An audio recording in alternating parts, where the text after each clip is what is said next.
Pip and Emma were delighted to be able to run fast times to London. Gordon would have had to stop for water, but they didn't need to. Gordon couldn't understand why the controllers had taken all the water pipes away. He was even a bit suspicious about it. "Proper engines can't work without water," he kept saying. "It's sabotage, that's what." Diesel and electric trains don't need water, Pip and Emma tried to explain. "We don't make steam like you do." But Gordon wasn't convinced. "Does the other railway have electric trains too?" asked Henry. "Like the ones that go past our mountain railway?" "Some are like that," said Emma. "Some trains are pulled by electric engines." That silenced Henry for a while. Gordon's last train each day stopped at all the stations. He liked this because he didn't have to hurry and get hot and bothered. One evening, however, delays on the other railway made Gordon late.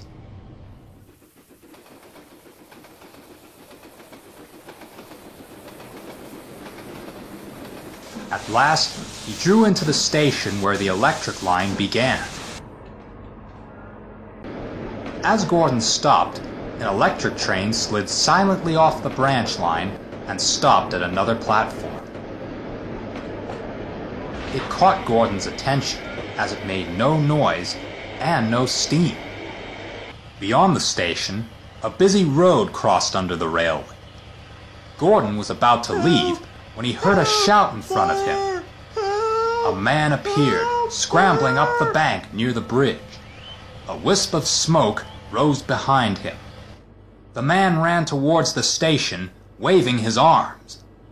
"Help!" he yelled. "Fire!" A porter ran to telephone for the fire brigade. Gordon's fireman asked permission from the signalman and carefully worked the train forward.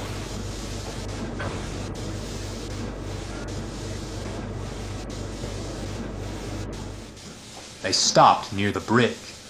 Smoke billowed from a bale of straw that lay on the roadside verge. A tractor and trailer stood nearby. "Got the straw off before the rest went up," gasped the tractor driver. "Now we must wait for the fire brigade." Tongues of flame curled around the edge of the straw bale, and the smoke grew thicker.